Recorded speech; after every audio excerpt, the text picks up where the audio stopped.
Magandang umaga po sa lahat. Ah, Ako po ay magbabahagi muli ng mensahe ng Diyos. Ang pamagat po nito ay bautismo. Gaano kahalaga ang bautismo? Para sa atin, ano ba ang bautismo? Kinakailangan ba talaga natin magpabautismo para tayo ay maligtas? May iba't ibang katuruan na nagsasabi na hindi na raw natin kailangan na magpabautismo upang magkaroon tayo ng kaligtasan. Meron din namang iba nagsasabi na ang bautismo raw ay tanda lang ito ng ating paniniwala at pananampalataya natin kay Jesus na ating ipinapahayag o public declaration. Pero ano ba ang sinasabi ng Biblia at kailan ba unang naganap ang bautismo? Mababasa natin ang bautismo sa Mateo chapter 3 verse 11. At ang sinasabi dito na ang bautismo ay tanda ng ating pagsisisi sa ating mga kasalanan. Kung ang bautismo ang tanda ng ating pagsisisi o ng taong makasalanan, bakit si Jesus na hindi naman makasalanan ay nagpabautismo? Mababasa natin ito sa Mateo chapter 3 verse 13 to 17. Marahil ipinapakita ng Biblia na si Jesus ay isang mabuting halimbawa ng pananampalataya na may pagsunod o pagsunod. Dahil ang pananampalataya ay hindi lang pagsasabi o pagpapahayag ng paniniwala natin kay Jesus, kundi nakikita ito sa pagsunod natin sa kalooban ng Panginoon sa pamamagitan ni Jesucristo. Kung si Jesus ay nagpabautismo, nangangahulugan ba na si Jesus ay makasalanan? Aba, hindi, syempre. Nagpabautismo si Jesus upang ipakita sa lahat ang pagpapakababa ng kanyang sarili bilang isang anak ng Diyos, isang bagay na dapat na sana niyang panghawakan. Pero ginawa ito ni Jesus upang masunod ang kalooban ng Diyos na siya'y kalugdan at matanggap ang banal na Espiritu. Pagkatapos magpabautismo ni Jesus at matanggap ang banal na Espiritu, siya ay nangaral at ang unang ipinangaral ni Jesus ay magsisi tayo sa ating mga kasalanan at magbalik loob sa Diyos. Mateo chapter 4 verse 17. Kaya kung sinasabi ni Jesus na tayo ay magsisi sa ating mga kasalanan at magbalik loob sa Diyos, at kung tunay ang pananampalataya natin, ay kailangan natin magpabautismo dahil ito ang tanda ng ating pagsisisi. At ito rin ay isang mahalagang pagsunod sa kalooban ng Panginoon. At tulad ni Jesus, tayo rin ay dapat magpakita ng pagpapakababa ng ating sarili sa harapan ng Panginoong Diyos na si Jesus. Upang matanggap natin ang banal na Espiritu na siyang biyaya na buhay na walang hanggan. Pero may ibang katuruan na nagsasabi na hindi daw natin kailangan magpabautismo dahil sa istorya ng dalawang kriminal na kasabay ipinako kasama ni Jesus. Ang isang kriminal ay ininsulto si Jesus, Lucas chapter 23 verse 39. Pero ang isang kriminal naman ay sinuway ang isang kriminal na nanginsulto kay Jesus at sinabi niya kay Jesus na alalahanin mo ako pa naghari na kayo. At sumagot si Jesus sa kanya, ngayon din ay makakasama kita sa paraiso. Lucas chapter 23 verse 42-43. Naligtas ba ang kriminal dahil naniwala siya kay Jesus at hindi na kinailangan ng bautismo? Marahil masasabi natin na tama ito kung titignan lang natin ito sa isang pangyayari o isang paglalarawan. Pero kung titignan man natin ito sa isang paglalarawan o pagkahalintulad na ang dalawang kriminal na kasamang ipinako sa krus kasama ni Jesus, ipinapakita ng Biblia na ang pangyayaring ito na ang dalawang kriminal ay inilalarawan o inihalintulad sa utak ng tao na may dalawang bahagi, isang mabuti at isang masama. At ipinapahiwatig sa atin ng paglalarawang ito na ang pagbabago ng ating isipan na magtiwala o sumampalataya kay Jesus na nagmumula sa ating puso, na puspos tayo ng banal na Espiritu na walang makapipigil o makakahadlang sa atin na tayo ay magpabautismo para tayo ay maligtas. Mababasa natin sa Gawa chapter 10 verse 47. Marahil nalalaman ni Jesus ang pagnanais na maligtas ng isang taong mabuti man o masama, na walang makapipigil sa kanya na sumunod sa kalooban ng Diyos.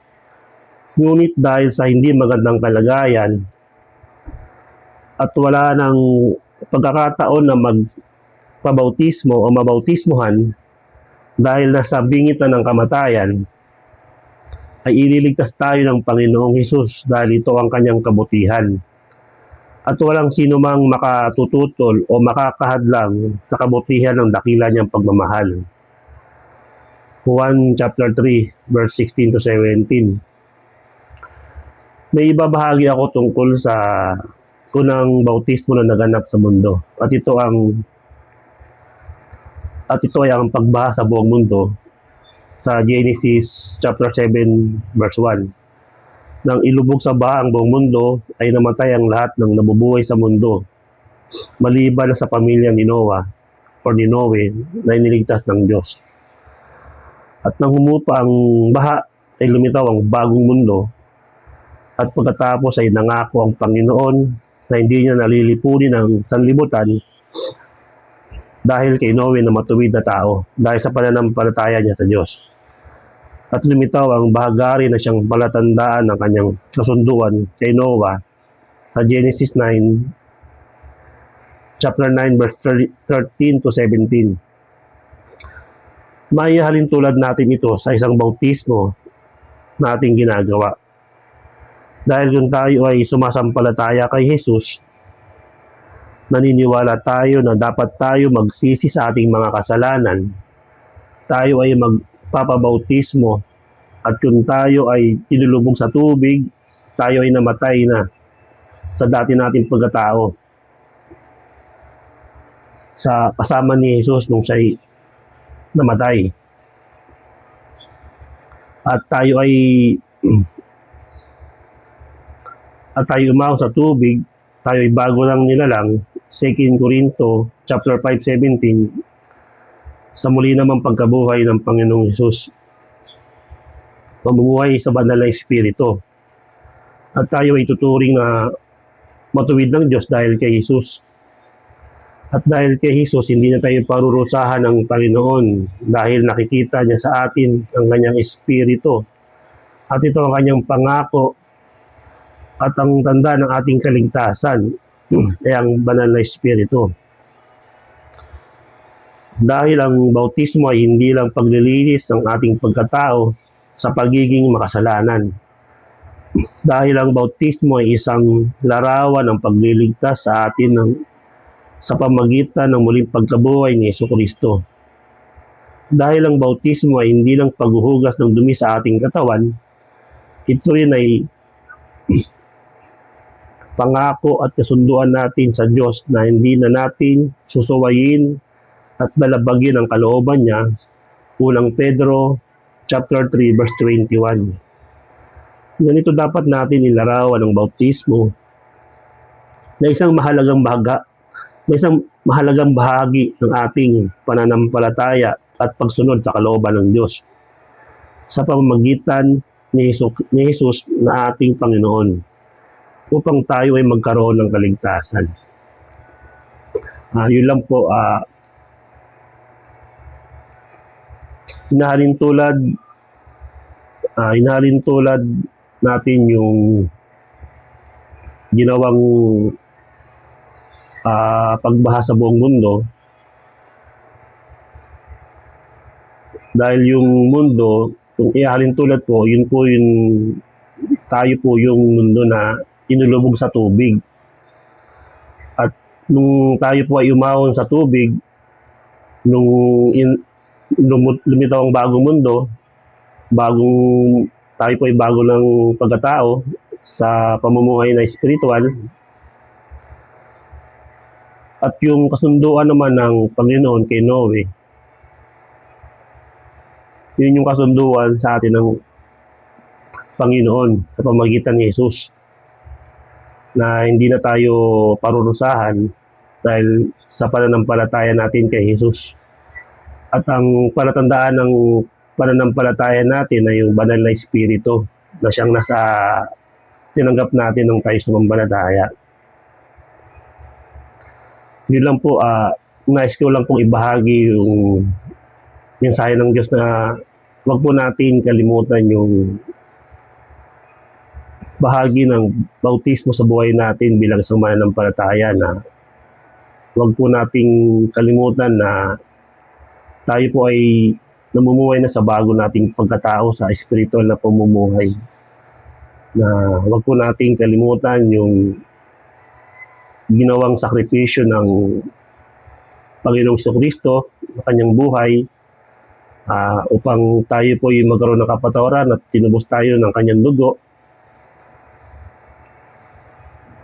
At ang kanyang muling pagkabuhay ay siya nagkaroon ng pagkakataon sa atin na matanggap natin ang banal na Espiritu kung tayo sumampalataya sa Panginoong Hesus.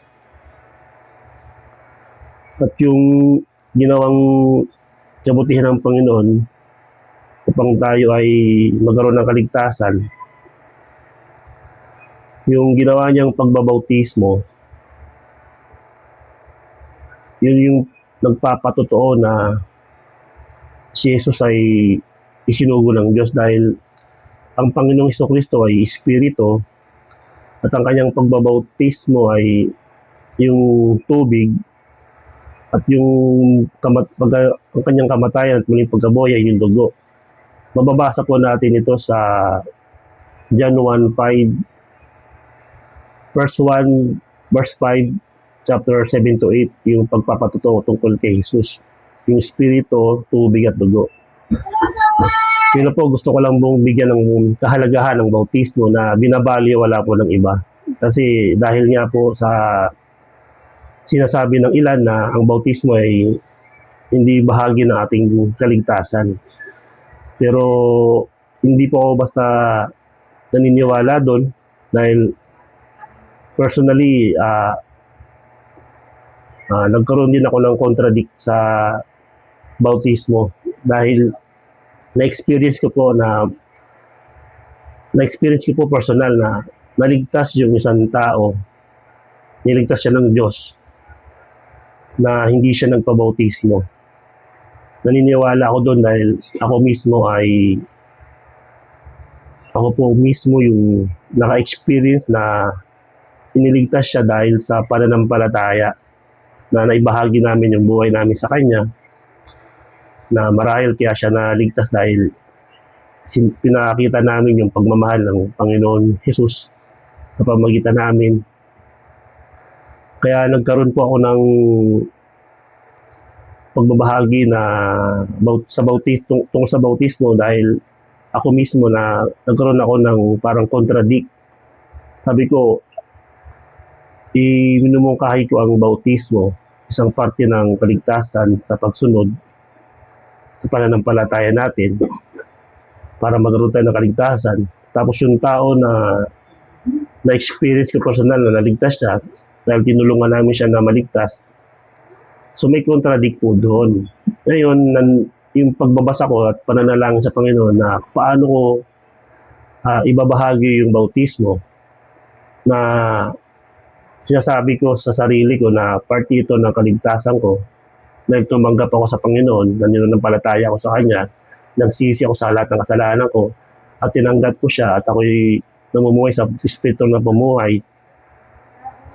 Tapos yung tao na yun na tinulungan namin, naligtas na hindi nagpabautismo. So doon po ako nagkaroon ng medyo contradict sa sinasabi ko. Pero dahil sa kabutihan ng Diyos, sa kapangyarihan niya, sa tulong ng Banal na Espiritu, nung ipinalangin ko, binigyan niya ng kahulugan yung istorya ng dalawang kriminal. Kumbaga, may ibang paghalin tulad na ibinigay sa akin. Yung dalawang kriminal na yun, inahalin tulad sa utak ng tao na may dalawang bahagi, na kung tayo po ay bilang isang masamang tao na kumilala sa Panginoon, pwede pong mabago ang ating isipan kung tayo ay sumampalataya sa Panginoon dahil mapupuspos tayo ng Espiritu ng Diyos na tumanggap tayo sa Kanya, na mababago tayo, kaya kailangan natin ng pagsisisi sa ating mga kasalanan. At ang tanda po ng pagsisisi natin sa ating mga kasalanan, na kung tayo man ay sumampalataya sa Panginoon, ayun po ay ang pagbabautismo natin sa tubig. Parte ito ng ating kaligtasan sa pagsunod sa ating pananampalataya sa Panginoong Hesus. Kaya hindi po dapat natin ito baliwalain. Yun lang po ang nais kong linawin o ipahayag sa inyo, na wala pong contradict dun sa pag nagpabautismo ka at saka sa hindi nagpabautismo, parehas na ligtas. Wala pong contradict dun. Yung pagkaunawa lang po ay kailangan natin ng mas maunawaan pa natin yung mensahe ng Diyos sa atin. Na hindi porket hindi nagpabautismo, iniligtas na siya. O pwede po kasing yung taong nasa kalagayan na mamamatay na siya at nagbago ang kanyang isip, tumanggap sa Panginoon at siya'y sumampalataya, hindi na po sasabihin ng Panginoon na, o sige, magpabautismo ka para iligtas kita. Hindi na po. Hindi rin niya i-consider yun. Yun po ay kabutihan ng pag-ibig ng Diyos sa atin. Na iniligtas niya yung taong yun na sa kabingit ng kamatayan, na nagbago na kanyang isipan dahil sa napuspos siya ng Espiritu, yung puso niya ay lumambot, na nagtiwala siya sa Panginoong Hesus at hiningi niya na maligtas siya. Pero dahil nga sa malapit na siya mamatay, hindi na niya kailangan bautismo. Ililigtas tayo ng Panginoon sa ganong sitwasyon.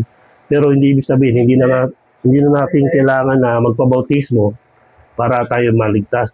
Kailangan pa rin natin yun para siyang maging gabay natin na maging mabuti tayong tao.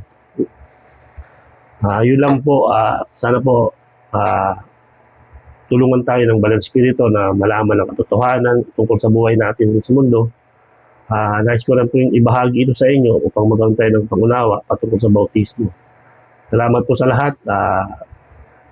Sumayin niyo po ang kabutihan at pagpapala ng Diyos at kaligtasan sa ngalan ng Panginoong Hesus, sa kanyang kaluwalhatian sa kalangitan. In Jesus' name of God.